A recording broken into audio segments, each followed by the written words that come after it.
Ever since the protests in Hong Kong, I've heard from viewers and from clients who've asked, Andrew, is Hong Kong still a safe place to bank or to do business?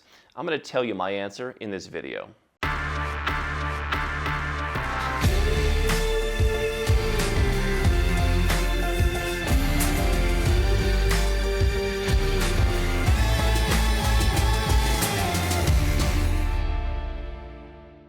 Hey, it's Andrew Henderson, and if you'd like to learn how our Nomad Capitalist team can help you put together your holistic offshore strategy, whether that's in Hong Kong or Timbuktu, go to nomadcapitalist.com, learn how we can help.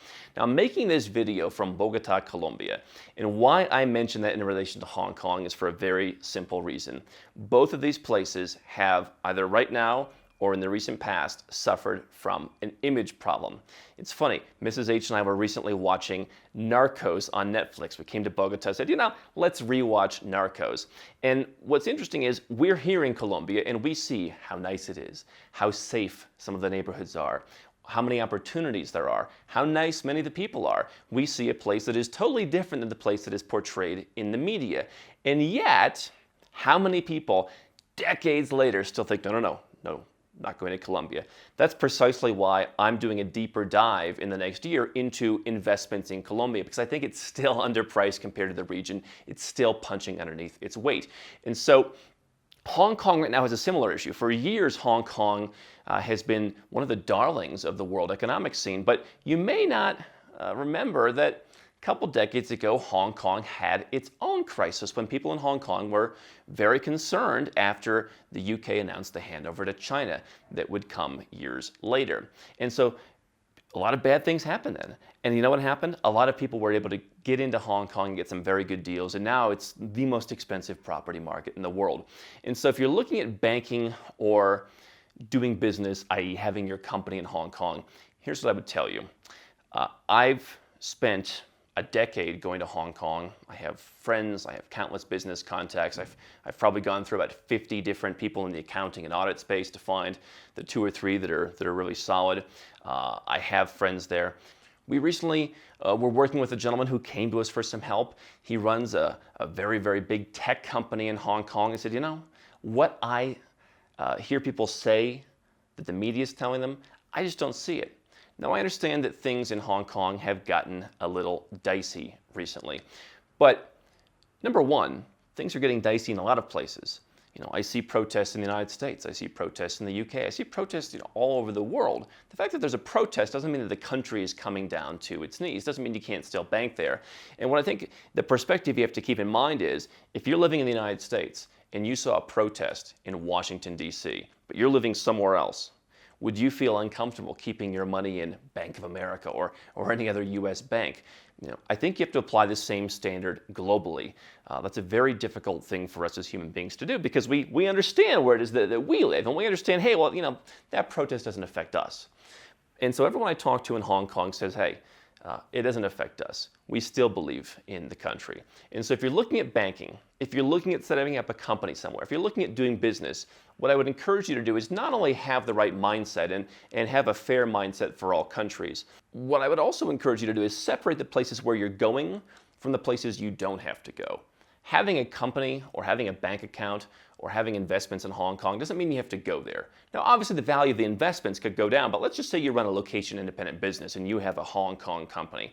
How does that affect your customers that you're selling stuff through e-commerce in the United States or the UK or Europe or Australia? It doesn't really affect them at all. It's basically just a plate on the door.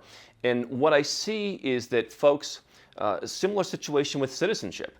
Someone wants to get basically a passport of convenience, a second passport of convenience to help them with their financial planning, or just to give them a plan B. And they say, Andrew, before I get that passport in wherever, I want to visit the country. I said, hold on, it's a passport of convenience. I never said you should live there. I said you should use it as a travel document, use it as a backup, use it as a part of your diversification plan, right? And I think it's important to separate.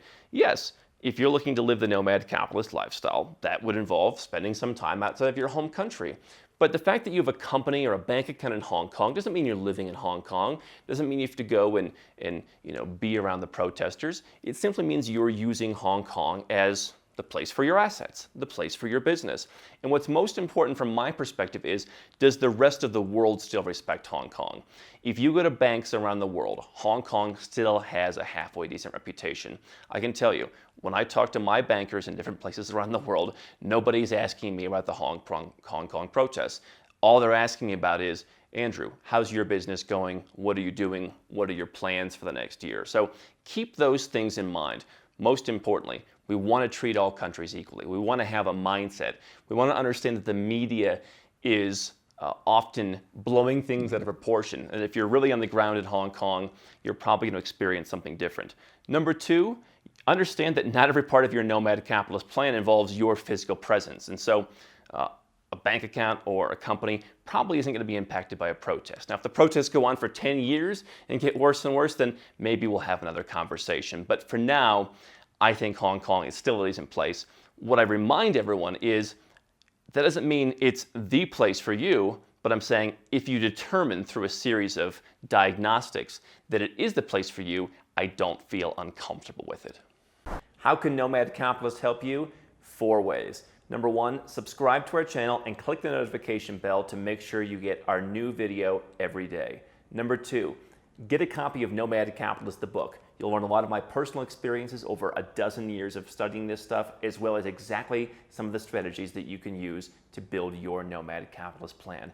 Number 3, if you're not sure where to start, but you want to come and learn from my team and I, you want to come and mingle with like-minded people, learn more about our live conference, Nomad Capitalist Live. It's coming up soon. And number 4, if you want some help right now because you've got a burning issue, you need something solved, you want to lower your taxes, get a second passport, or build the Nomad Capitalist lifestyle of your dreams, go to nomadcapitalist.com and click on Become a Client.